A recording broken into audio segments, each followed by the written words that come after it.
hoy yo soy y ser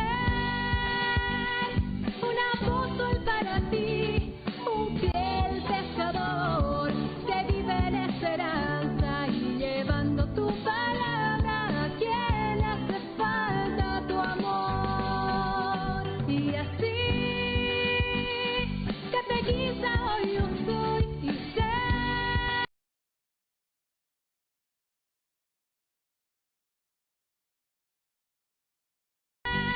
por esperanza y llevando tu palabra a quien le hace falta tu amor, a quien le hace falta tu amor.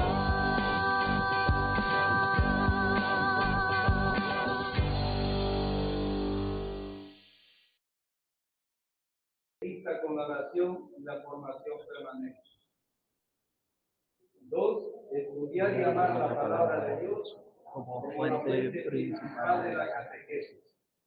3. Crecer en el amor a la iglesia y a todas las hermanas. 4. Desarrollar la vida espiritual con la vivencia de los sacramentos y la participación activa a favor de la comunidad cristiana. 5. Dar testimonio de Cristo en todas las circunstancias. 6. Trabajar en comunión con los sacerdotes y mis hermanos en la fe. 7. Trabajar con seriedad y creatividad todos los encuentros. 8. Participar presencial en los encuentros de formación, oración y de preparación. 9. Vivir comunidad y respeto, confianza, administración de circunstancias. 10. Dedicar oraciones para buscar la fortuna y la oración. Un Padre Nuestro y una Ave María. Terminamos. Padre nuestro que estás en el cielo, santificado sea tu nombre. Venga a nosotros tu reino. Hágase tu voluntad en la tierra como en el cielo. Danos hoy nuestro pan de cada día. Perdona nuestras ofensas, como también nosotros perdonamos a los que nos ofenden. No nos dejes caer en la tentación y líbranos del mal. Amén. Dios te salve María, llena eres de gracia, el Señor es contigo. Bendita tú eres entre todas las mujeres, y bendito es el fruto de tu vientre Jesús. Santa María, Madre de Dios, ruega por nosotros los pecadores, ahora y en la hora de nuestra muerte. Amén. Muchas gracias. Bien, pues recibimos con un fuerte aplauso de ánimo al licenciado Roque Pérez Herrera Castro, que es el que va a liderar. Gracias, Padre. Buenas noches. Dele la buena noche al que está al lado, al que está atrás y al que está adelante. Vamos, buenas noches, qué bien que vino, qué bueno que está aquí. Buenas noches. Muy bien. Ya se respira el aire de catequesis. Solo espero que no se vuela catequesis. Ojalá estemos muy bien. No sé si esto está funcionando bien. De rato se corta. ¿Sí? Hola. Hola, sí. Dos. Bien. Bien, yo quisiera empezar mi intervención haciendo referencia más o menos a cómo espero yo como formato de conversación que podamos tener el día de hoy. ¿Qué es lo que no va a hacer? Esto no va a ser una conferencia, no va a ser una charla, sí va a ser un taller, sí va a ser una conversación o un conjunto de conversaciones. Por diferentes razones. La número uno es, todos partimos de una base, de una experiencia cercana a la gente, y esa experiencia cercana a la gente nos permite tener criterios. Lo que yo espero que al final de esta noche podamos salir teniendo es criterios. Y cuando hablo de criterios me refiero a argumentos, formas de entender y materia prima para tomar decisiones en el terreno de la violencia, en el campo de la catequesis. Probablemente muchos de nosotros trabajamos con niños Muchos de nosotros trabajamos con catequesis de adultos, con catequesis familiar o con catequesis de confirmación. ¿Eso es correcto? ¿Me estoy olvidando de algo? Seguramente catequesis de adulto va a tener que ver con, bueno, los primeros sacramentos de iniciación cristiana o incluso con parejas. ¿Quiénes trabajan con parejas con catequesis prematrimonial? Levanten la mano. Muy bien. Seguramente con parejas vamos a hablar un poquito sobre todo, principalmente. Los que trabajan con catequesis familiar, levanten la mano. Los que trabajan con catequesis de niños de primera comunión, levanten la mano. Muy bien, la gran mayoría. Y los catequistas de confirmación. Algunos han levantado en las 4 oportunidades la mano, ¿no? Hacen de todo, son más imprescindibles que el párroco. Ok. Bueno, de todas estas realidades vamos a hablar. Y quiero empezar con el concepto a ver, ¿cómo inicia una familia? ¿Cómo inicia una familia? Vamos a hacer lo siguiente, póngase de pie. Póngase de pie. Póngase frente a frente con una persona que tenga cerca, que usted no conozca. Frente a frente con una persona que esté cerca y que no conozca. Levante la mano quien no conoce a nadie, por ahí emparéjense. Quien está sin pareja, levante la mano, vamos. Búsquense, pero necesito que estén entre 2 personas. O ahí, un grupo puede ser de 3, para no hacer mucho alboroto. Ok, listo. Definan quién de ustedes va a ser A y quién va a ser B. A, levante la mano. B, levante la mano. A le va a contar a B lo siguiente, escuche. A le va a contar a B la historia de cómo se conocieron sus padres. ¿Qué es lo que usted sabe? ¿Qué es lo que le han dicho? La historia de cómo se conocieron sus padres. ¿Estamos? Lo que usted sepa. ¿Listo? Cuando A termine, B le responde a A lo mismo. ¿Cómo se conocieron mis padres? ¿Ok? 1, 2, 3, vamos, adelante.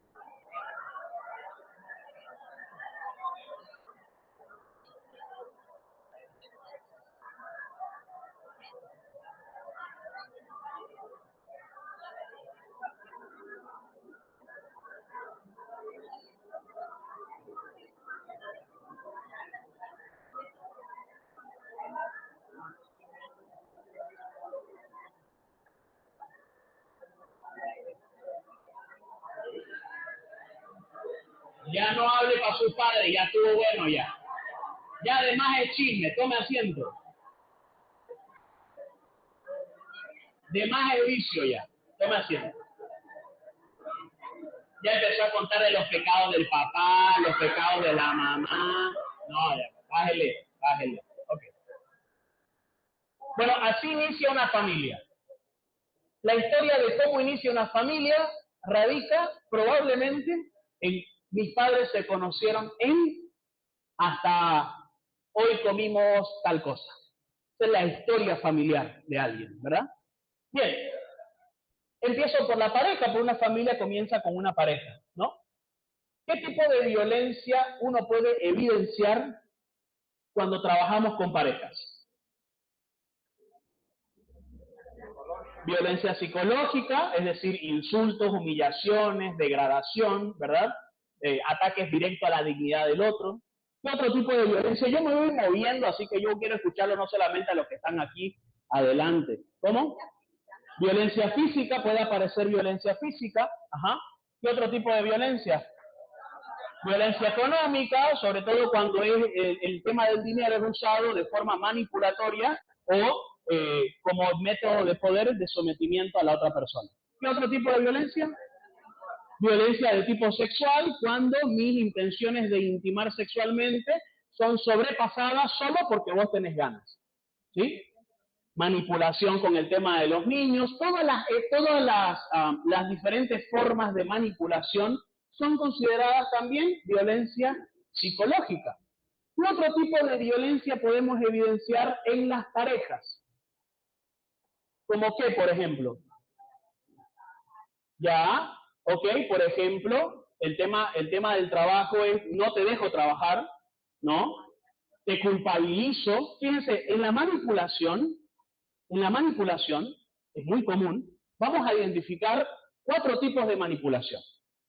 La primera es la culpabilización. Es decir, una persona utiliza la culpabilización para que cualquier cosa que vos hagas te termines sintiendo culpable. ¿Vas a dejar a tus hijos así? ¿Estás yendo a la catequesis? ¿Qué van a decir tus hijos? ¿O querés trabajar? ¿Vas a descuidar la casa? Si nos separamos, va a ser por tu culpa. Tu culpa, al final de cuentas, es todo. Yo le voy a decir a los chicos, yo no quería separarme. Claro, el tipo la golpeaba, la maltrataba. Yo no quería separarme. Tus hijos se van a enterar de que vos quisiste separar. Culpabilización. ¿Se dan cuenta de eso? Lo registran. ¿Lo registran? ¿Sí? Hola, sí. Ok, bien. Segunda forma de manipulación. Cuando una es la culpabilización, la segunda es la victimización. Victimización. ¿Te vas a ir y me vas a dejar? Yo que soy pobrecito. Claro, anda, no te preocupes, yo aquí voy a estar, aquí solo como siempre. No, no te preocupes, ya veremos qué comer, quizás arroz con huevo, huevo con arroz, no sé. Algo habrá en la casa. No, no te preocupes, yo voy a estar bien. Tus hijos también, aunque te extrañemos, pero no importa, anda. La victimización como forma de manipulación es un método de... el concepto de manipulación es todo lo que yo hago con la finalidad de que no te sientas libre de decidir lo que querés decidir. Es decir, yo intento controlar tu voluntad y al controlar tu voluntad, yo logro hacer lo que yo quiero que vos hagas. Tengo diferentes formas para lograr que vos hagas lo que yo quiero que vos hagas. Hemos hablado entonces de la culpabilización. ¿De cuál más? Tercera, la intimidación. En la culpabilización yo manipulo tu culpa. Si sos una persona muy culposa, yo voy a entrar por ahí. Por lo general los cristianos somos medio culposos, ¿no? Por mi culpa, por mi gran culpa, ¿no? Bueno, al cristiano se le entra bien por la culpa, ¿no? Al cristiano, ¿qué va a decir Dios si te ve haciendo eso? Claro, en vano vas a la iglesia. La culpabilización funciona muy bien con cristianos en general, ¿no? La segunda era la victimización, la tercera es la intimidación. La intimidación es si la culpabilización es usarte en la culpa y la victimización es usar tu pena, que vos sientas pena por mí, eso funciona muy bien con cristianos también. La pena, porque por lo general el cristiano siente misericordia por las personas. No quiere dañar, quiere el mayor bien posible, pero al mismo tiempo es susceptible para que lo manipulen con la pena. ¿Me siguen? La intimidación manipula tu miedo. Te genero miedo para que con el miedo vos retrocedieras a lo que sea que estés a punto de hacer. Entonces hay personas que dicen, no vas a encontrar a nadie, no vas a vivir de nada. Si vas a querer hacer eso conmigo, no vas a poder sobrevivir. ¿Cómo vas a estar sola con tus hijos? No tenés a nadie, vos vas a tu casa y no vas a pillar a nadie. No contás con nadie, solamente me tenés a mí. ¿Qué vas a hacer? ¿Vas a trabajar después de tantos años? ¿Quién te va a querer contratar?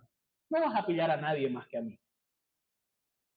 La intimidación, intentando, por supuesto, amenazar y matar, y pintar un futuro catastrófico, sea porque yo te lo voy a hacer o sea porque si no estás conmigo te va a pasar, es intimidación. Por tanto, en la intimidación se manipula el miedo. Te intimido. Incluso cuando te grito, estoy buscando la intimidación como método para que te calles. para que vos no sigas. Entonces, en la violencia de pareja aparece un fenómeno que se llama escaladas simétricas. Todo lo que yo estoy hablando, no solamente lo quiero hablar de forma teórica, sino también bajar la pelota a la cancha, poner la pelota en el piso. Es decir, traerlo esto a las situaciones reales. ¿Por qué hablo de todo esto? Porque muchas personas se van a acercar a la iglesia en busca de respuestas con todo esto en el corazón. Y es muy importante que nosotros sepamos qué hacer con ella. ¿Qué hacer con eso? Bueno, estamos hablando de violencia de pareja. En las parejas existen dos tipos de violencia. Una violencia simétrica y una violencia complementaria. En la violencia simétrica, que es de igual a igual, fíjense que una relación simétrica es dos compañeros de colegio, dos colegas de trabajo, una pareja, un hombre y una mujer. Esos son simétricos, una relación simétrica, es decir, de igual a igual. Lo que no es simétrico es complementario, es decir, una relación de un padre a un hijo, una relación de un alumno a un maestro, una relación de un maestro a un discípulo. Esa sería más o menos la... Entonces, la mayoría de las discusiones en pareja son simétricas, de igual a igual. Vos sos tal, tu madre es una cual, vos sos peor y vos sos tal. Entonces van incrementando cada uno y van escalando hasta llegar a niveles catastróficos. Todos los casos que uno ve de delitos pasionales, no voy a decir todos, pero la gran mayoría de los delitos pasionales que uno ve en la tele, que después se encuentra y dice, ¡ay, qué desgraciado! ¡Ay, qué desgraciada! Lo más probable es que hayan sido muchos. Esto de una cosa llevó a la otra hasta que uno dio el batacazo final. Pero muchos de ellos hacen referencia a una discusión. Los vecinos dicen, estaban discutiendo. Estaban discutiendo. El uno contra el otro. No es que solo se escuchaba la voz del uno. Iban escalando violentamente en una simetría. Entonces, las parejas que llegan a terapia muchas veces llegan escalando simétricamente de forma fantástica, prenden la moto y se van con todo y no pueden parar. Necesitan buscar la forma de detenerlo. Pero se van sintiendo vulnerables, van pisándose la vulnerabilidad del uno contra el otro, que no tienen otra forma que escalar violentamente. Pero también existe otro tipo de discusiones que no son las simétricas, sino que son las complementarias. Y en las complementarias hay claramente un dominador y claramente un dominado. Claramente. Y eso casi que no se mueve nunca. ¿Qué es lo que suele pasar en este tipo de parejas? Van a buscar la simetría de alguna forma. ¿Sabe qué? Por ejemplo, en las parejas, la infidelidad no siempre es del que tiene más poder o el que tiene más dinero o el que está en mejor condición como para poder hacérsela a la otra persona de la cualquier forma posible. A veces uno ve infidelidad del que estaba abajo. ¿Por qué? Porque la infidelidad hace que el que estaba abajo ¡pum!, repunte. Sienta que está de igual a igual. A veces la violencia no es del que está arriba. A veces la violencia es del que está abajo. Yo he visto, por ejemplo, parejas donde ella trabaja y él no, ella gana más y él menos, y la violencia está en el que está abajo. Porque la violencia se la ocupa como una forma de mantener el equilibrio entre esa desigualdad en el poder. ¿Se dan cuenta de esto? ¿Estoy hablando muy fuerte o muy rápido o muy técnico? Ustedes me avisan, por favor. ¿Estoy bien? ¿Se va entendiendo? ¿Por qué es importante que entendamos las diferencias entre una cosa y otra? Porque tenemos que saber ante qué situación nos encontramos. Tenemos que saber ante qué situación nos encontramos. Entonces, fíjense, que alguien venga y dice, mi pareja es violenta conmigo, no está diciendo nada todavía. Tenemos que entender cuál es la dinámica que hay en esa relación. Y uno dice, oye, Roque, pero yo soy catequista. ¿Cómo yo voy a querer entender esa dinámica? Y las personas buscan en la iglesia a las personas que están más cercanas. Por ejemplo, el catequista de mi hijo, la catequista de mi hija. ¿Por qué? Porque entendemos que a veces los sacerdotes están muy ocupados, o están confesando, o están administrando los sacramentos, y nos van a buscar a los laicos. Y muchas veces los laicos más visibles en las parroquias somos los catequistas. Son los catequistas. Y no es que uno diga, ah, no, ¿sabes qué? Mira, esto no es conmigo. Vamos a hacer como muchas veces vamos a hacer, y yo creo que el catequista tiene que ser, del mismo modo como tiene que ser la secretaria de las parroquias, ojalá las secretarias de las parroquias estuvieran por acá también, porque a ella le llegan muchas personas así, ¿sí? Deberíamos hacer una capacitación de secretarias de parroquias, ¿no? Como para poder saber a dónde derivar, digamos, ¿no? No solamente, pues, administrar y anotar nombres para intenciones de la misa, sino muchas más cosas, ¿no? Son personas claves en eso. Pero bueno, decía yo que las personas van a acercarse y muchas veces van a acercarse a los que están en la primera línea, a los más visibles, a los que tenemos hasta la polerita de la catequesis. Y nosotros necesitamos saber cómo direccionar eso. Está bien, no somos consejeros, no nos vamos a hacer cargo del problema, pero tenemos que tener más o menos el criterio de qué, de para dónde ir llevando toda esta situación. Entonces, hablo de la violencia de la pareja como una de las realidades posibles con las cuales nos vamos a encontrar. ¿Qué pasa con los niños cuyos papás viven discusiones intensas todo momento? Ahora entramos en otro ámbito, ya no en las parejas, sino en los niños. ¿Qué pasa con los niños? ¿Qué suele ocurrir? Cuéntenme ustedes que trabajan con niños. ¿Qué suelen notar en niños cuyos papás viven una relación conflictiva? Los niños pueden ser agresivos. ¿Qué otros comportamientos notan? Timidez, una timidez que uno no entiende de dónde, ¿no? ¿Qué más? O una timidez que no la tenía antes, ¿no? Un cambio repentino, de pronto era un torbellino y de pronto está aplanado, totalmente aplanado, ¿sí? ¿Qué más?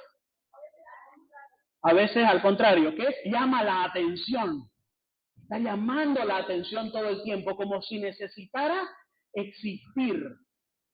Muchas veces, muchos niños van a la catequesis, van a la iglesia, buscando sentirse atendidos, porque en casa los papás están tan ocupados discutiendo que lo desprotegen a ellos. Ellos sienten que están en una situación en la que no están cuidados, no están sintiéndose cuidados. ¿Qué más? ¿Qué más notamos en niños cuyos papás viven una relación conflictiva? Muchos de ellos maduran muy rápido. Muchos de ellos maduran muy rápido. ¿Por qué? Porque terminan siendo los cuidadores de algún miembro de esa familia. Terminan siendo los cuidadores de algún miembro de esa familia. Si ven a la mamá venida abajo, venida en menos, ellos empiezan a hacer labores de cuidadores. El problema es que los niños que empiezan a cuidar de forma muy temprana se hacen adultos. Y los niños que tuvieron que hacerse adultos terminan siendo adultos con comportamientos de niños. Yo quiero que esto lo dijera usted muy bien. Los niños que tuvieron que hacerse adultos porque la situación entre sus padres los llevaba a ellos tener que ser los cuidadores, terminan siendo adultos con expectativas y con comportamientos de niños, incapaces de cuidar, incapaces de cuidarse. Y uno dice, oye, pero si cuando este era niño hacía todo solo y de pronto ahora parece que ya no puede hacer nada. Esta persona pateaba el mundo, era el mejor alumno en el colegio, hacía todo bien y ahora cuando creció parece tan indefenso, tan dependiente, tan vulnerable. Claro, es que queridos catequistas, todos tenemos una historia de cómo fuimos cuidados y cómo aprendimos a cuidar. Y lo que sea que haya pasado en esa historia va a condicionar nuestra vida adulta de alguna manera. Nuestra paternidad, si no hemos sido cuidados, no vamos a poder cuidar tan fácilmente. Nos va a costar, como el papá que me dice, Roque, yo amo a mis hijos, pero por alguna razón me canso de jugar y ya no quiero. Me canso muy rápido, no sé cómo jugar. de a ratos los desatiendo, no sé en qué momento me pasa. Y hay muchas heridas que están patrocinadas por la violencia que ha sido parte de nuestra historia, que ha sido parte de nuestra vida. Yo acabo de conversar hace un par de horas con una persona que vive en otro país, por eso lo cuento. Uno hace terapia online, entonces, donde cualquier parte del mundo que uno esté, ¿no? Y esta persona, empezamos a hacer un listado de todas las formas de desamor que ella ha vivido. Abuso sexual, maltrato psicológico, maltrato físico, violencia de pareja, bueno, todo lo que se les ocurra, un cóctel de desamor, un cóctel verdadero de desamor. Esta persona se odiaba tanto a sí misma que se emparejaba con lo peor que podía haber para así sentirse mejor y cuidar, así sentirse mejor, y decía, por lo menos hay alguien más roto que yo. Por lo menos hay alguien más roto que yo. Esa persona iba a la iglesia, vive en un país protestante, así que iba a la iglesia evangélica, y dice que buscaba a Dios y no sentía nada. Ella tenía una imagen de Dios tan negativa, y ella decía, ¿por qué tengo una imagen de Dios tan negativa? No se dejaba amar, no se abría a la gracia. Y entonces empieza a recordar de que su mamá la maltrataba, la insultaba, la menospreciaba, e iba a la iglesia. Tenía a Dios en la punta de la lengua, pero en la punta de la lengua también tenía el peor insulto para ella. Entonces, claro, ella empezó a tener la imagen de Dios como una imagen de algo hipócrita, de algo que no es real, de que si fuera real, mamá no trataría de esa forma. Las personas que van a la iglesia son unos hipócritas. Esa persona tenía tanta necesidad de Dios que ella no podía acercarse a Él porque su concepto de amor estaba tan deteriorado que no podía siquiera imaginarse que alguien podía amarla tal y como era. Oiga, esto es real, esto pasa. Esto no solamente pasa en los consultorios psicológicos, también pasa en la iglesia. Entender este fenómeno nos puede ir ayudando poco a poco a saber qué hacer y cómo hacer. ¿Vamos bien hasta acá? ¿Aburrido o no? Bien. Probablemente uno vaya hiriendo alguna susceptibilidad por ahí, sépanme disculpar, seguramente no deben ser cosas muy fáciles las que uno termina diciendo estas cosas.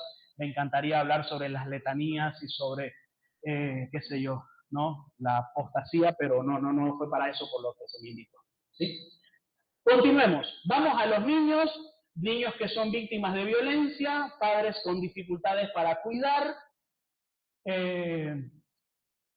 y vamos incrementando más. Padres que no son violentos con sus hijos, que no les pegan, que no les gritan, que no los insultan, pero que los desprotegen, que son negligentes. Y esto, créanme que esto no obedece necesariamente a los niveles de pobreza. Yo conocí el caso de un muchacho debe ser de uno de los 3 colegios más caros de Santa Cruz, que dice la psicóloga que el niño de 8 años, 8 años o 7 me parece, que dice que fue al consultorio de la psicóloga porque quería que ella le ayudara a poner en el microondas la hamburguesa que mamá le dejó en su lonchera. La psicóloga abre la hamburguesa y la hamburguesa no estaba cocida, era una hamburguesa cruda. El nivel de descuido que eso significa. ¿Cómo se va a cocinar en un microondas una hamburguesa cruda? El nivel de descuido que eso supone. ¿Cómo va a pretender que un niño de 7 años vaya y lo haga? No importa, ¿sabes qué? Vas y le decís a la psicóloga que ella te lo haga. Padres delegantes, que los hijos parecen papas quemadas. No, tenelo vos. No, te toca a vos. No, llevarlo donde tu madre. No, acá a ese otro lado. Y el niño crece con la idea de ¿qué tengo yo que nadie me quiere tener? Algo mal debo tener yo. Algo mal debo tener yo. Niños, por ejemplo, que sin darnos cuenta los desprotegemos. Por ejemplo, ¿y cómo se van cruzando la violencia las parejas patológicas y los niños? Niños que, por ejemplo, la mamá le dice, anda a detenerlo a tu papá para que no se vaya a beber. Y el niño va y se pone la reja, papá, no te vayas, por favor. Alguna de esas veces papá se queda, el niño se siente fantástico. Tuvo el poder de impedir que papá se vaya a beber. Pero alguna vez no lo logra. Alguna vez no lo logra. Una vez el papá se termina yendo nomás. ¿Y sabes qué es lo que pasa? El niño se siente culpable. Porque él dice, no fui lo suficientemente capaz como para que mi papá se quedara en la casa. Soy un inútil. Niños de 6 años que no saben distinguir entre que papá y mamá además son pareja. Para el niño es la misma cosa. Mamá que pareciera que tampoco lo entiende a pesar de que la edad que tiene porque manda al hijo a evitar que el padre haga algo. ¿Qué quiere hacer? Utiliza al hijo como medio manipulatorio de hacer que el papá defina otra cosa a lo que ya había definido hacer. Violencia, negligencia, desprotección. ¿Y sabe cuál es el problema de los hogares con altos niveles de desprotección? Que están más vulnerables a abusos sexuales. Los niños que viven en ambientes desprotectores son víctimas de abusos sexuales, muchos de ellos. Muchos de ellos. ¿Por qué? Porque están vulnerables, nadie los está mirando, nadie los está cuidando, nadie está pendiente de sus necesidades, nadie está pendiente si tiene hambre, si tiene sueño, si está sucio, si se hizo pis, si no se hizo pis, si quiere esto, si quiere esto otro. Aprenden a sobrevivir en la indiferencia emocional en la que viven. Niños a los que les cuesta después sentirse atendidos.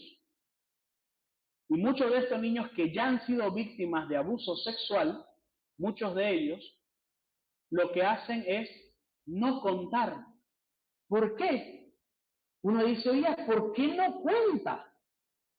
Porque siente que al contar, al final no van a hacer nada. Porque en la desprotección eso es así. Siento que no puedo contar con vos. Siento que al final no vas a hacer nada.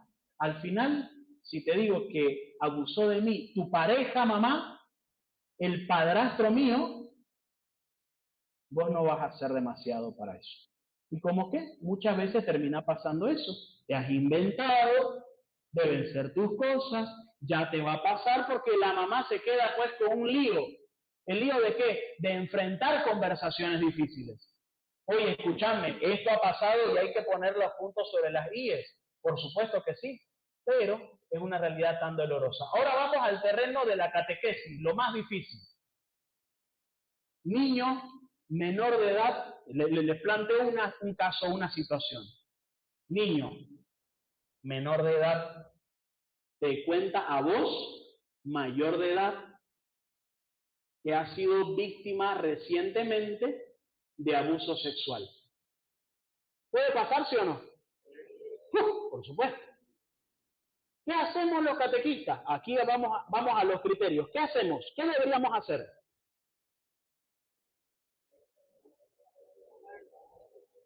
Orar por él. Sí, claro, por supuesto. ¿Qué más? Escucharlos. ¿Qué más? Citar a los papás. Si este niño es muy menor de edad, tipo 8, 9, catequesis de comunión, se cita inmediatamente a los papás y se les dice que debemos proceder con una denuncia. Nosotros, sí, por supuesto, vamos a ir directo. Digamos que el mismo día que vamos a ir, señores, esto ha pasado, sépanlo, vamos a ir como institución, estamos obligados a denunciar esto porque si no, somos parte de la situación. No sabemos si pasó, si no pasó, que lo definan las instancias correspondientes. ¿Estamos claros con eso, sí o no? ¿Estamos de acuerdo con eso? ¿Alguna objeción? Cuando el niño no es... Sí, padre.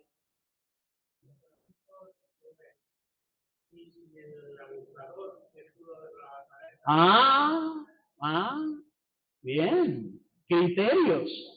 Si el abusador es uno de los que vamos a citar, ¿qué hacemos? La llamamos solamente a la mamá.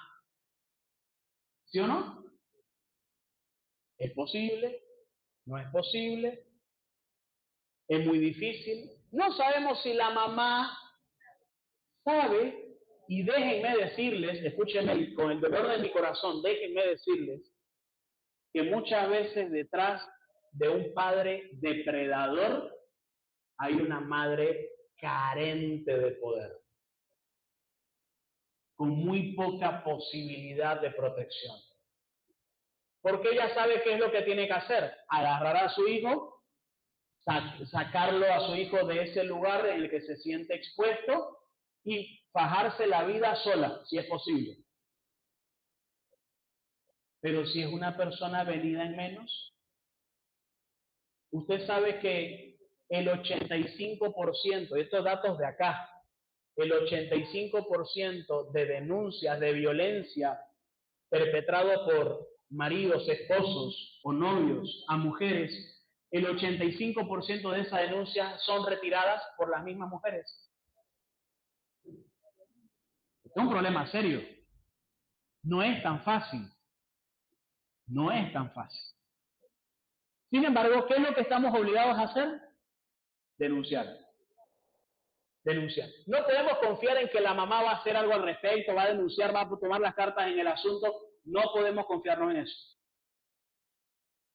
Aquí entre nos, tampoco es que tengamos las mejores instituciones del mundo, porque los niños muchas veces sufren maltrato institucional en el proceso de atención. Pero, habremos hecho algo que no nos... Hola. Habremos hecho algo que puede ayudar más al niño y que además puede ayudarnos a mantenernos en instancias legales correctas. ¿Me dejo entender? ¿Sí? ¿Qué pasa si el niño no es un niño, es un adolescente? Confirmación. Adolescente que además cuenta que un primo abusó de él o abusó de ella sexualmente hace años atrás y al día de hoy se despierta con pesadillas sobre este hecho, pero no quiere contárselo a sus papás. Te lo cuenta a vos, que sos mayor de edad y estás en la parroquia. ¿Qué haces? ¿Opiniones? Lo mismo, porque es menor de edad igual. ¿Qué más? ¿Qué otros criterios? ¿Cómo? Hablar con él, pero ¿hablar qué? Denunciar. Es complejo. ¿Por qué? Si lo vemos desde el punto de vista legal, procede una denuncia. Procede una denuncia. Defensoría del menor, que se haga cargo, lo que fuera.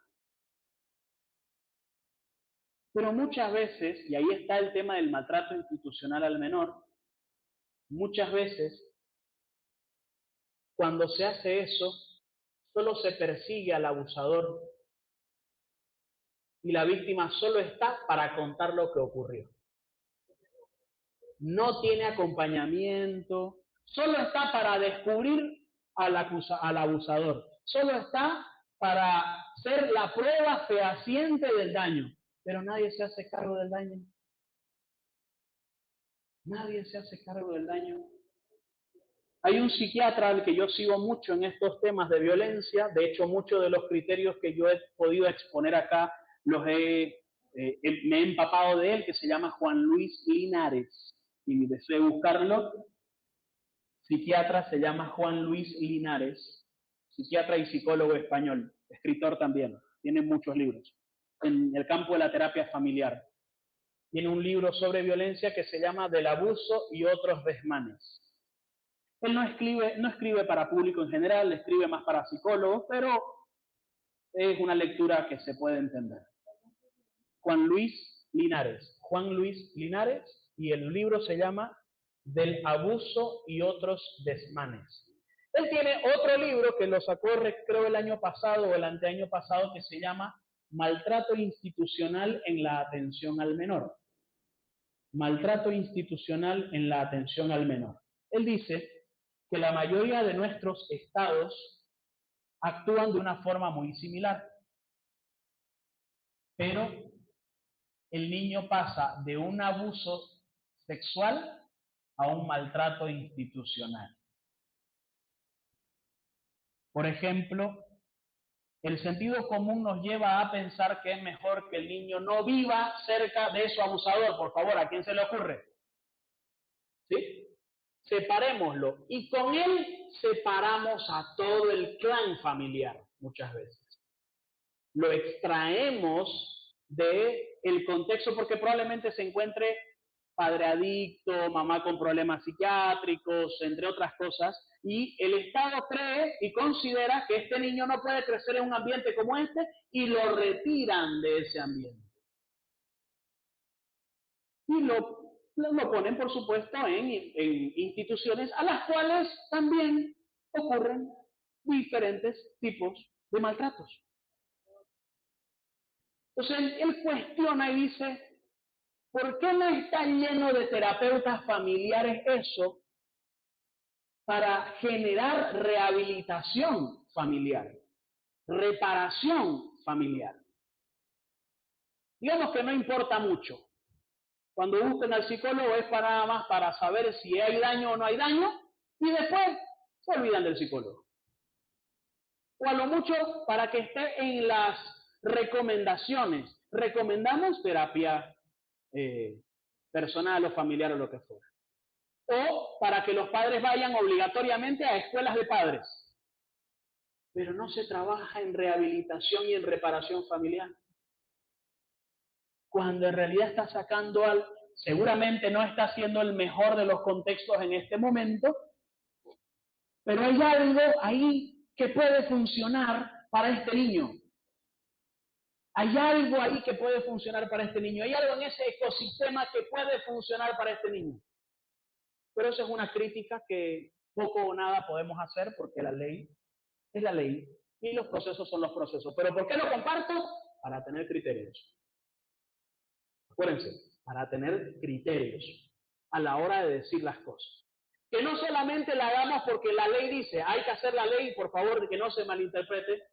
Cumplir con la ley es lo más importante, pero no se quede con la conciencia tranquila después de haber hecho eso, porque sabe que es posible que haya un daño del que nadie se esté dando cuenta y al que nadie le esté dando mucha importancia. Porque en el proceso de perseguir al abusador nos olvidamos de reparar el daño de la persona que ha hecho la denuncia. Y a veces, fíjense, no consideramos en lo absoluto la voluntad del adolescente. Es mejor que podamos trabajar con el adolescente para ayudarlo a que él pueda hablar con su mamá. Y ver cuáles son los miedos que tiene, las dificultades, seguramente. Seguramente no va a ser una tarea tan fácil porque se trata del sobrino de la mamá o se trata de, por ahí, el hijo de la hermana o una cosa parecida. Y sabe que eso puede generar una ruptura familiar. Y el niño no quiere hacerse responsable, el adolescente no quiere sentirse responsable de eso.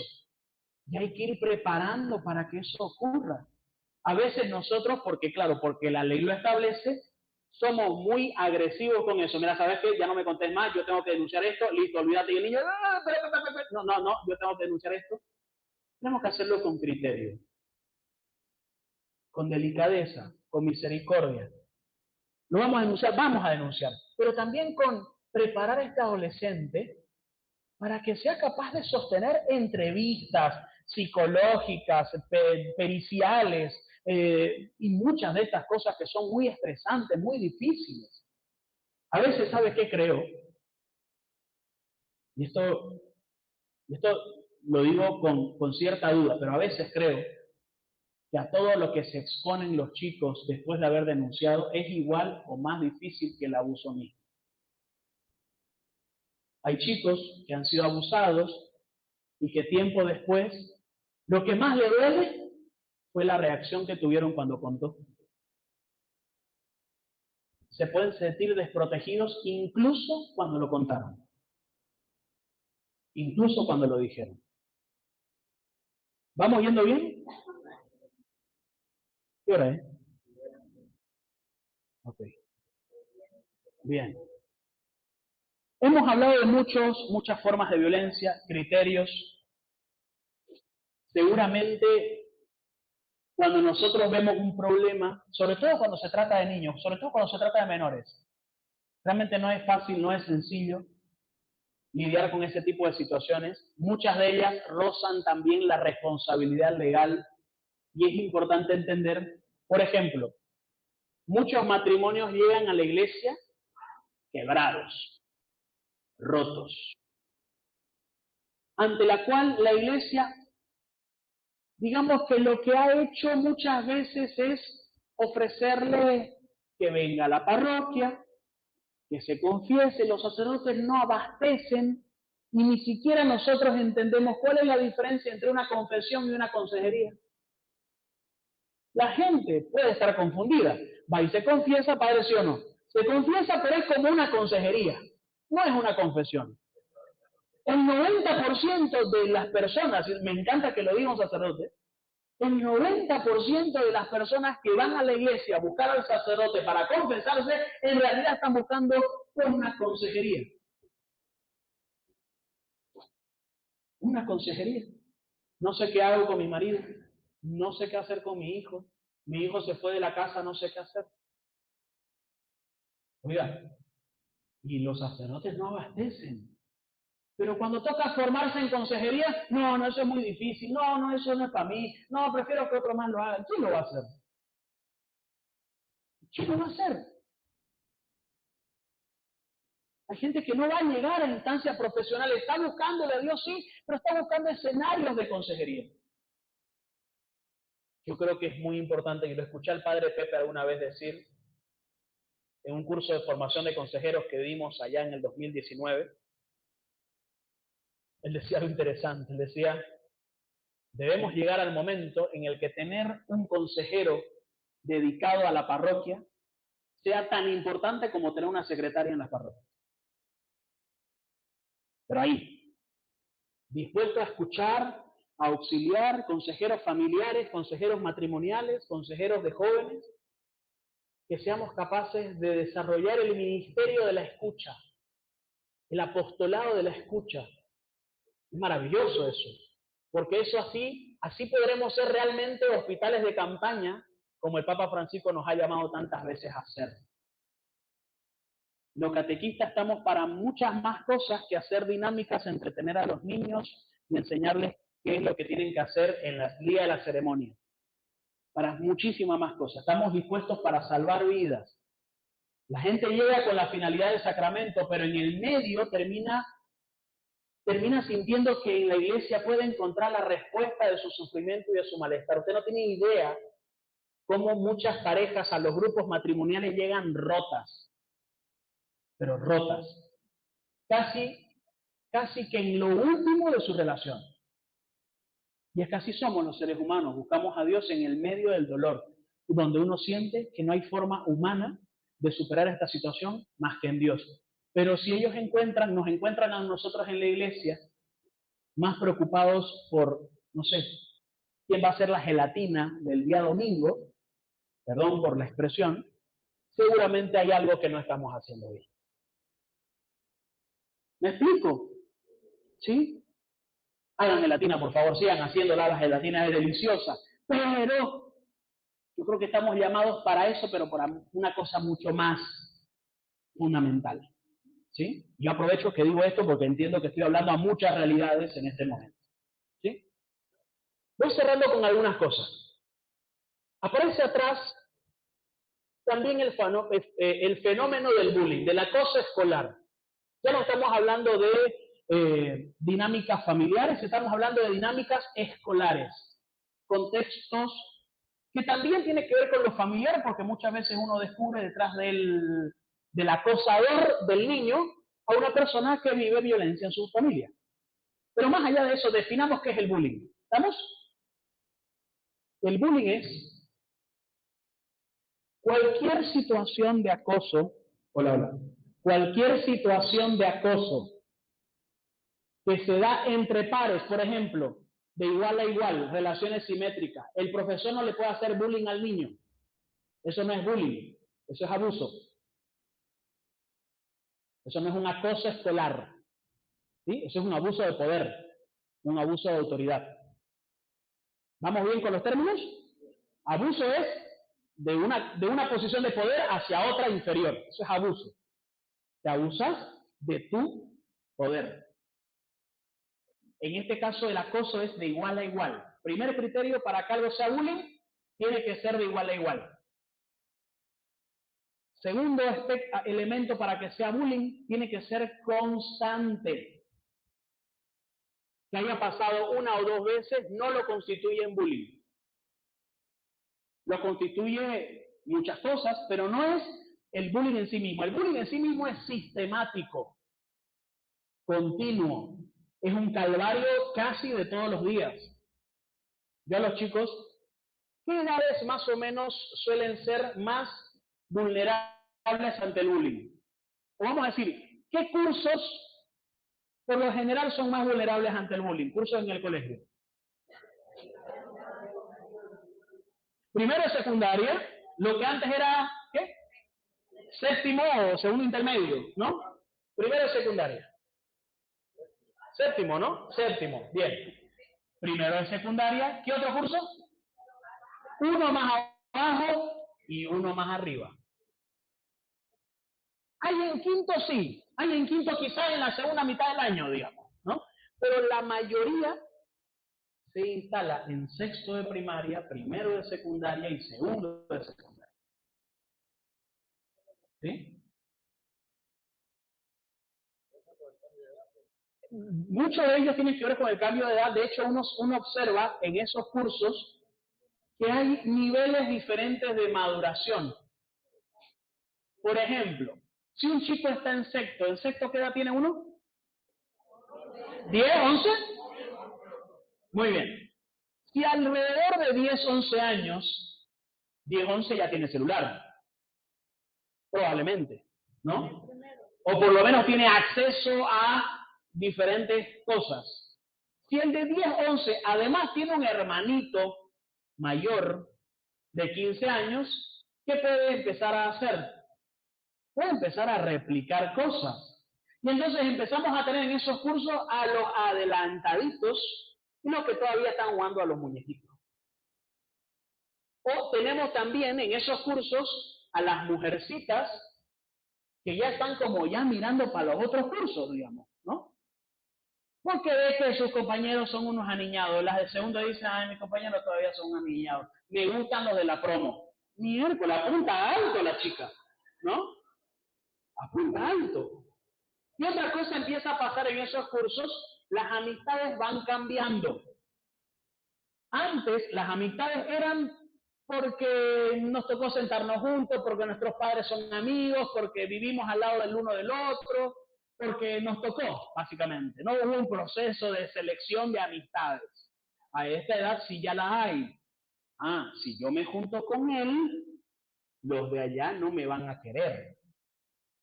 Ah, si yo me junto con este amigo, los de allá se van a burlar de mí. Y entonces muchos niños sienten que perdieron amigos, pero el mejor amigo de la infancia ya no me da ni la hora. ¿Por qué? Disculpa, amigo, es que si me ven con vos, ellos se van a hacer la burla de mí. Y empieza a suceder a esta edad que el afán por pertenecer a un clan, a un grupo, de pertenecer a un clan, a un grupo, de sentirme parte de algo más grande que yo. Entonces, prefiero sentirme que estoy robando la atención de las personas a las que quiero que sean mis amigos. Y aquí hay mamás que fuerzan las cosas, de tal manera que, a ver, háblenle pues a mi hijo, háblenle, a ver usted, háblenle que encaje. Esas cosas son muy difíciles, que funcionen de forma tan artificial. Ahora bien, en ese contexto es que nace mucho el bullying. ¿Por qué es importante decir esto? Porque en el bullying hay una dinámica, decíamos, de igual a igual, es constante, sistemática, comparte un mismo espacio. Yo no le puedo hacer bullying a un compañero que vive en Suecia. Yo no puedo. No compartimos ningún espacio. Compartimos un espacio, el colegio, el patio del recreo, el grupo de WhatsApp, el espacio puede ser físico o digital, pero tenemos que compartir el mismo espacio, el mismo curso, algo. Entonces, ¿qué es lo que se observa en la dinámica del bullying?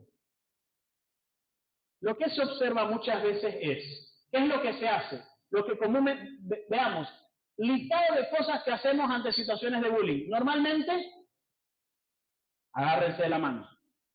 Pídanse disculpas. Ya, dense un abrazo. ¿Ya está todo bien? Ya está todo bien. Vayan a su aula. Gracias. ¿Funciona? No. No. Segunda actitud. Actitud de la manzana podrida. A este lo vamos a separar, a este lo vamos a botar, este va a ser a un lado. Ya se fue. El abusador se fue. ¿Cómo se llama el abusador de los Simpsons? Nelson. Nelson se fue. Lo botamos a Nelson.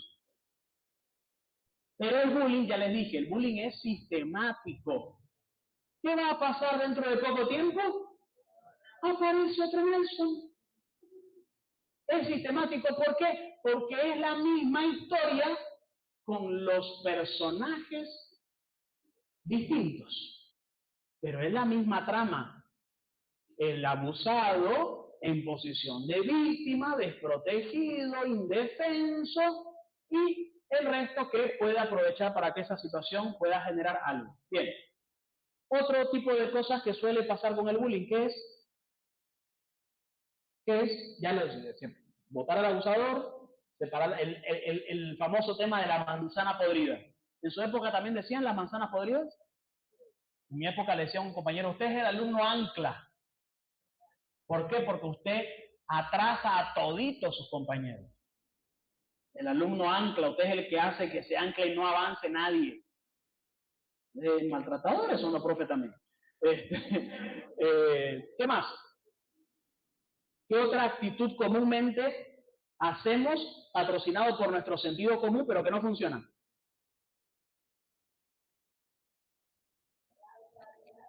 Hablarle a los padres, muy bien, hablemos a los padres, por favor, señor papá, señora mamá, aquí están ustedes presentes, les cuento que hemos visto en las cámaras, hay un niño que su hijo está abusando o mejor dicho, acosando a este otro hijo, firmen compromiso de que esto no va a volver a pasar.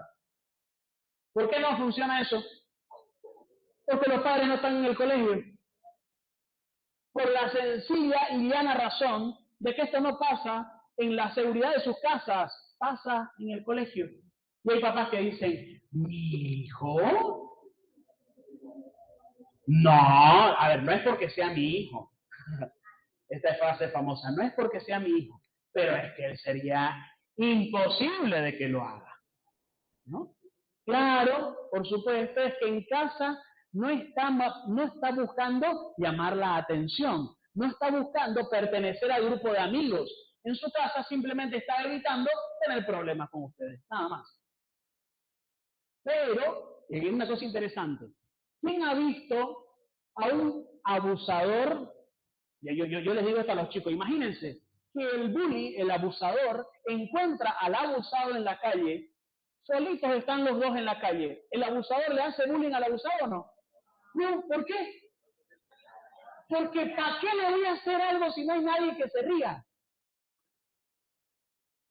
La risa de los demás, la aprobación de los demás, es clave en el desarrollo del bullying.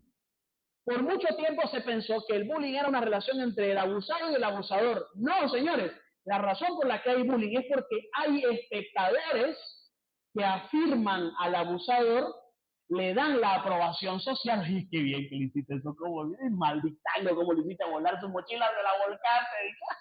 Todo eso es lo que hace el bullying. Pues claro, nos la pasamos todo el tiempo interviniendo sobre el abusador y el abusado, el abusador y el abusado, el abusador y el abusado, o el acosador y el acosado, el acosador y el acosado, el acosador y el acosado, y nadie mira al grupo. Nadie mira al grupo. Y el grupo es la clave para que esto no ocurra. Es la clave para que esto no ocurra.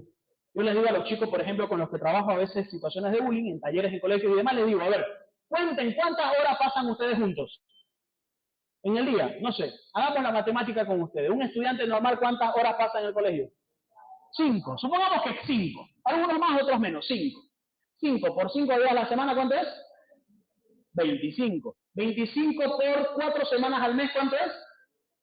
100 horas. 100 horas por 10 meses de clase en el año, ¿cuánto es? Ahí le pelaron, ¿no? Ahí, por eso soy catequista nomás. No soy el ecónomo de la parroquia, más bien. Ok. 1000 horas en el año. 1000 horas en el año. Entonces yo le digo a los chicos, imagínense. Ustedes pasan 1000 horas juntos en el año. Si uno de ustedes se siente incómodo acá, de tener que pasar por 1000 horas en el año acá, no se siente cómodo. Oye, eso es terrible, ¿no? Es terrible. Es terrible estar en un lugar donde no la pasás bien por 1000 horas en el año. Entonces, claro, ellos van entendiendo y dicen, oye, pucha, ¿verdad, no? Y el pique es lo que empieza a pasar, oye, ya, déjalo. Oye, pues ya fue suficiente, está bueno, déjalo, ya está, ¿no? Muchas veces cuando los espectadores hacen algo distinto es el mejor antídoto. Ahí no tenemos que intervenir tanto los adultos. No tenemos que intervenir tanto los profesores ni los directores. No tanto por la situación. Tenemos que buscar que el grupo haga algo distinto a lo que ha venido haciendo hasta ahora. El grupo, y aquí es lo más complicado, ¿cómo hacemos para que el grupo que se siente inocente, porque dice, no, yo no hice nada, yo no fui, yo no le tiré su borrador al segundo piso, o en el segundo piso yo no se lo tiré, yo no se la volteé la mochila, yo no le escupí jugando fútbol, yo no fui. ¿Cómo hacemos para que esos que piensen que con ellos no es el problema, se conviertan en los protagonistas de la solución? Ahí hay que ponerle creatividad. En la catequesis, en el curso de tu hijo, en la pastoral del colegio, en cualquier realidad en la que nos encontremos. Ahí hay que ponerle creatividad. ¿Cómo hacemos para que el grupo actúe de forma distinta? Porque si cambiamos el grupo, cambiamos el comportamiento. De la misma forma, ¿por qué el abusador no le hace bullying al niño que se topa en la calle y no hay nadie que lo esté viendo? Nuestro comportamiento no es el mismo en todas las situaciones. Y a veces sentimos que el que hay que cambiar es el chip de adentro. No, a veces tenés que favorecer el contexto necesario para que esa situación deje de darse. Fin del asunto. Quiero terminar un poco con un mensaje a propósito de todo lo que hemos conversado. Yo sé que he hablado más yo que ustedes, pero bueno, para eso me trajeron, digamos, ¿no? Miren, parte de evangelizar, para mí una de las cosas más importantes a la hora de evangelizar es entender de qué sufre la gente. Porque la evangelización debe dar respuesta a los vacíos, al sufrimiento y al malestar de las personas. La violencia es parte de ese malestar. Es parte de esa situación que resulta muy difícil. Es parte del problema. Nosotros, cuando decimos no sentirnos capaces, somos parte del problema también. Nosotros cuando preferimos no meternos, también somos parte del problema. Nosotros cuando decimos, ay no, yo cómo voy a hacer, no, si no, yo solamente a mí solamente me trajeron para leer la lectura, yo solamente vengo a leer la lectura y somos parte del problema. ¿Por qué? Porque hay mucha gente que va a buscar a Dios a través nuestro, no va a encontrar lugar, no va a encontrar lugar. Como la pareja de Belén, la familia de Belén que va buscando una posada y no hay nadie que esté con la puerta abierta, dispuesto a recibirlos.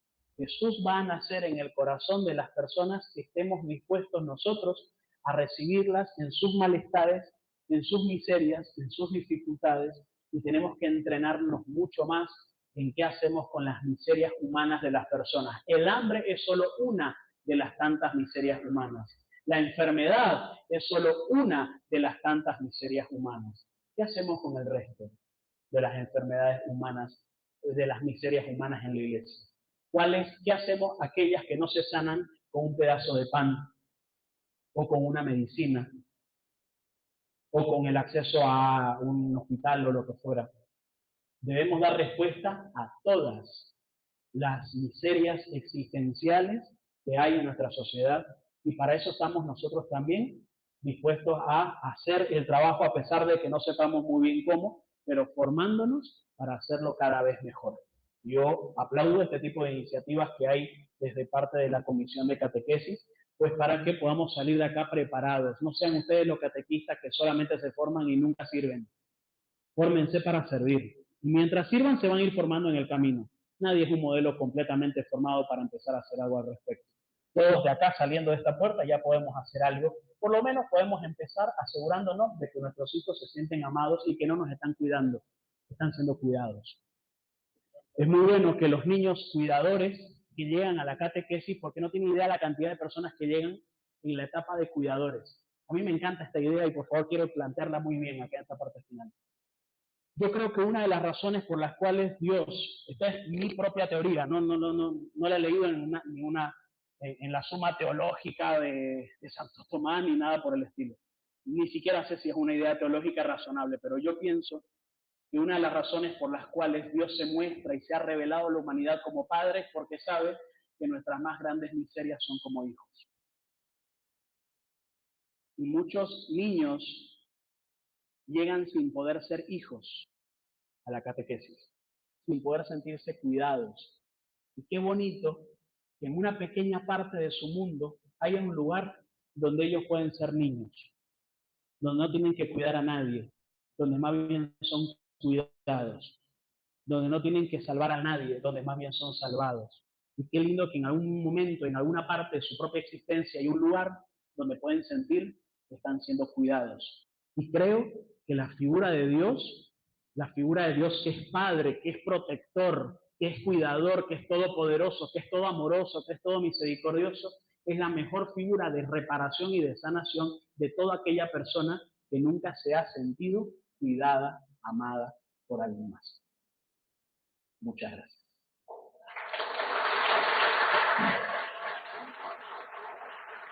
Yo pediría que haya un par de minutitos para una pregunta, si es que alguien la tiene. Yo voy con el micrófono donde quiera que está para que todos los escuchen.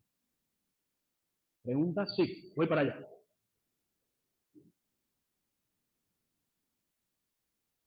Buenas noches a todos, buenas noches, Roque.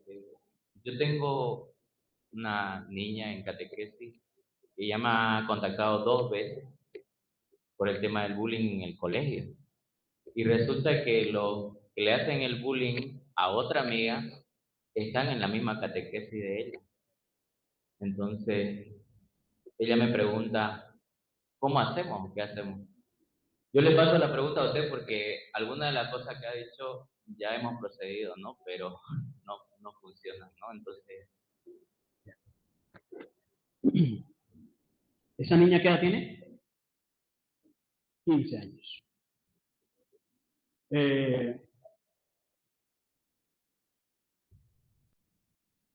Yo creo que es importante conversar con esta persona. A ver, no toda persona que nos dice que está siendo víctima de bullying significa que está lista para ir contra todo. Porque muchas veces, yo le voy a contar un caso, ¿ya?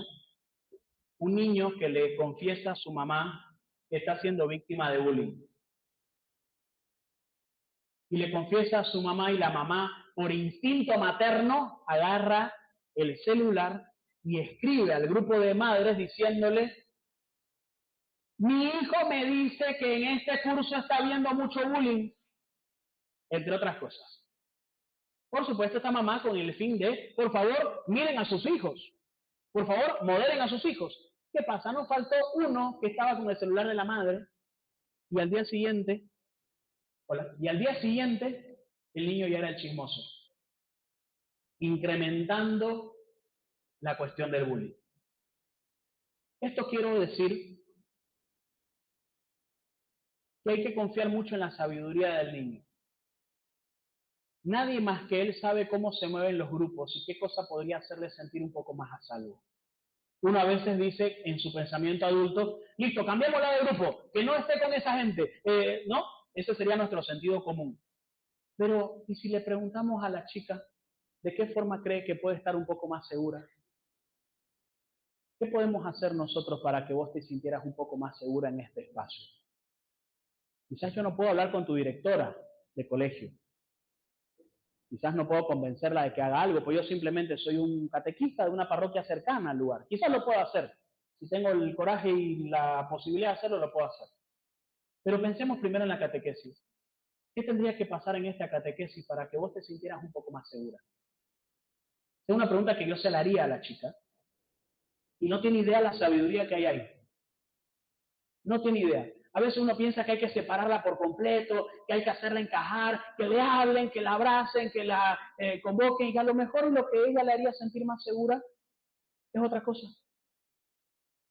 ¿Qué te haría sentir más segura en esta catequesis respecto de esto que me acabas de mencionar? Yo particularmente haría esa pregunta y después de esa pregunta se me ocurrirían muchas cosas. No sé si te ayudo. Parte del problema y no parte de la solución. Que muchas veces formamos parte del problema y no parte de la solución, correcto, porque nuestras soluciones intentadas, y aquí hay que, a ver, si hay alguien en que no hay que confiar es en nuestro sentido común. Porque ya todo el mundo hizo cosas basadas en el sentido común, y si esto sigue así es porque el sentido común no tiene la respuesta. ¿Sí? Simple y sencillamente, el sentido común no tiene la respuesta. ¿Y qué es el sentido común? Lo primero que se me ocurre, al instante, en ese momento. Ese es el sentido común, y de ese hay que desconfiar, porque a veces es el menos común de los sentidos. Sí, voy para allá. ¿Puede pasarle el micrófono? Gracias. Usted habló de los niños que vienen a ser cuidadores, de los hijos que son cuidadores. ¿Y qué pasa con aquellos niños que han sido sobreprotegidos por los papás? Muy bien. ¿Cuál es tu nombre? Rubí. Muy bonita pregunta, muy buena. Hay niños que son sobreprotectores y uno piensa, para mí la sobreprotección es una forma de desprotección. ¿Por qué? Te invalido haciéndotelo todo. Te trato como un idiota haciéndotelo todo. Haciéndotelo todo, desde la tarea de la catequesis hasta, ¿no? Todo, absolutamente todo. Hay mamás que dicen, ay, Roque, te cuento que no podemos porque tenemos tarea. Tenemos tarea. Tu hijo es el que tiene tarea. No, tenemos tarea. Tenemos examen de matemática. ¿Qué tenemos? Examen de madres que se fusionan con su hijo, ¿no? Que es una especie de prolongación de ellas mismas, ¿no? Como si el cordón umbilical nunca se haya cortado en ningún momento. No, tu hijo no es tu apéndice. ¿No? Tu hijo no es tu apéndice. Y hay que hacerle entender a estos papás que cuanto más hacen eso, intentando protegerlo, más lo desprotegen. ¿Por qué? Porque en algún momento tu hijo va a estar donde vos no vas a poder estar. En algún momento. ¿Y qué va a hacer tu hijo? ¿Cómo se va a mover? Esto es lo paradójico. Yo he visto a papás, por ejemplo, que le exigen al hijo adolescente que tome sus decisiones, que asuma las consecuencias de sus actos, o que le ponga límite a sus amigos. Nunca le permití ponerme límites a mí, nunca le permití elegir sus propias cosas. ¿Cómo va a poder ser capaz de eso? Nunca le pregunté qué es lo que quiere. ¿Cómo va a ser capaz de eso? Papás que renuncian a la idea de negociar con sus hijos. No, yo conmigo no negocio, yo tengo que decir las cosas y eso es lo que tiene que hacer. Y después le estoy diciendo que le ponga los puntos sobre las IES a sus amigos. ¿Con qué? ¿Con qué competencia? ¿Con qué habilidad? Si nunca le permití que me ponga un límite a mí. Un límite normal de un adolescente, papá, por favor no entres a mi cuarto porque puede que me estoy cambiando, toca la puerta. Fantástico. Lo que nosotros podemos pensar que es rebeldía, oiga, eso es lo más sano del mundo. Es súper sano. Yo veo a adultos conflictuados con problemas de dependencia, con muchas dificultades para poner límites, y cuando yo le pregunto, oye, ¿tu adolescencia fue rebelde? Ni idea. Pero en lo absoluto, no podía hacer absolutamente nada. Oiga, hay una parte buena en eso. Entonces, a tu pregunta es, La sobreprotección es una forma de desprotección porque te desprotejo cuando yo no esté. Porque no vas a tener ni las herramientas ni los insumos necesarios para afrontar situaciones cuando yo no esté. Te estoy desprotegiendo. Detrás de un niño sobreprotegido hay niños temerosos, inseguros, frágiles, indefensos, dependientes, vulnerables, que no son capaces de creer en sí mismos. Y después les queremos pedir que le pongan límite a los demás cuando nunca fui capaz de preguntarles siquiera qué era lo que quería. Queremos que sepan qué quieren hacer en la vida y no eligieron ni su ropa que se iban a poner. Obvio. Le elegimos hasta la ropa, hasta que salían de bachiller, y ahora sucede que ellos tienen que elegir qué vida quieren vivir. Oiga, la cosa tiene que ir progresivamente. Y uno tiene que más o menos ir estableciendo las bases de que eso ocurra, ¿no? No sé si te responde. ¿Sí? Bien. Con los niños sobreprotegidos, ¿qué hacemos nosotros en catequesis? Puede ser interesante, es hacerlo vos. Dale, yo estoy acá con vos. Lo vas a poder hacer bien. Confío en vos. El problema de los niños sobreprotegidos es que sienten que no lo van a poder hacer bien ellos mismos. Yo estoy acá. No lo vas a abandonar. Lo vas a dejar haciendo. Fantástico. Cualquier cosa me avisas. Yo voy a estar acá al alcance. Lo estás haciendo muy bien. El niño inseguro y temeroso hace 2 rayitas. ¿Profe, está bien? 2 rayitas, profe, ¿está bien? 2 rayitas, profe, ¿está bien? Y decir, mira, no con 2 rayitas, con 4 me volvés a preguntar, ¿te parece? Listo. 4 rayitas, profe, ¿está bien? Ya ahora no con 4, con 6 rayitas me volvés a preguntar, ¿profe, está bien? Y así va sintiéndose cada vez más seguro de hacer por sí solo, sin necesidad de estar contando con la aprobación constante de la persona que está a cargo. Una pregunta más, porque después ya no hay micro, ¿no? Ya. Buenas noches. Bueno, ¿qué hacer cuando ustedes se casan? ¿Esto para mí? Supongamos que un niño vive con solamente uno de los padres. El otro padre no se preocupa por el niño y tampoco sabe, no le interesa. Y ese ya sea papá o mamá con la persona que vive, a pesar de eso, la maltrata o lo maltrata física y psicológicamente. Y si el niño tampoco tiene relación con su familia, qué sé yo, tío, primo o otra persona. ¿Qué hacer en esos casos desde el punto de vista del catequista? Déjame ver si entendí bien. Estamos hablando de un adolescente, mujer, varón, mujer, que vive con su mamá. No tiene relación alguna con el papá, ni con la familia del papá, ni con la familia de la mamá. Solo es ella y su mamá y ella. Ok. Es muy probable que en esa relación haya una dinámica amor y odio muy fuerte. Porque solo se tienen la una con la otra, es con la que más pelean y la que más necesitan a sí mismas. El rato que una de las dos se separe, genera una reacción muy fuerte en la otra persona, porque claro, solamente se tienen la una con la otra. Sería interesante que poco a poco vayamos estimulando a que esta señora se involucre en otras realidades de la parroquia, por ejemplo, que venga al grupo de lectura, que empiece a tener también su propio círculo de influencia, de tal manera que esta mamá pueda ser capaz de tener su espacio y la hija su espacio, quizás dentro de la misma iglesia, pero no importa, para que cada una vaya teniendo también sus propias ramificaciones sociales. Comúnmente estas niñas acompañan a la mamá a todo, ¿no? Al grupo, con el grupo de viejas que se sienta ahí en torno al tecito, ahí está la niña ahí, digamos, ¿no? Celular, toditas así, chismeando, cafeceando, lo que fuera, está la niñota ahí. Claro, al principio era bonito, la niña de 9 años, bonito, claro, y después ya está la bichota así de 17 añotes, ¿no? Que poco y le sale bigote, y sigue ahí con la mamá, digamos, ¿no? Como una extensión, cuando ella podía decirle, mamá, yo me voy a quedar en la casa de andar, digamos, ¿no? Es incapaz de decírselo. Entonces, creo que una dinámica, o algo que puede ayudarnos es ir diciéndole a esta mamá que vaya formando ella parte de ciertos grupos, por eso le tenga un cortejo. La hecatombe, la mamá lo va a deshacer. ¿Por qué? Porque es una amenaza. Es quien puede quitarme a mi hija de mí. ¿Sí? No importa si este es Brad Pitt con el corazón de Papa Francisco, no importa. Lo va a ver mal. Lo va a ver mal, no importa. No importa si es una persona ideal para su hija, no. Lo va a ver mal. ¿Por qué? Porque es una amenaza para ese sistema que está muy pegoteado el uno con el otro. Eso.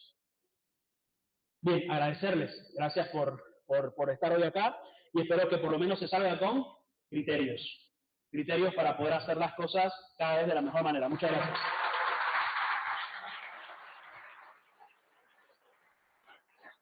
Muchísimas gracias, Roque. Esta charla, lo mismo que las tres que vamos a dar, la van a recibir ustedes en el grupo. Y ahí van a tener un enlace directo con el licenciado para si alguno tiene algún problema serio, él como profesional puede atenderlos. Como profesional, no verdad simplemente como nos ha dado la charla, pues ya podemos contar con él para todo. Pero como profesional, y además tiene cosas muy bonitas en ese enlace que les vamos a dar. Muchísimas gracias, te volvemos a aplaudir. Gracias, padre. Y le vamos a dar la enhorabuena a su mamá que anda por ahí y que seguro que en estos momentos necesita un pabellón. Bien, pues muchas gracias. Les esperamos mañana. Saben que habrá una charla sobre la revolución de la ternura, algo muy querido por el Papa Francisco, y después una fiestecita. Que Dios les bendiga y hasta mañana si Dios quiere.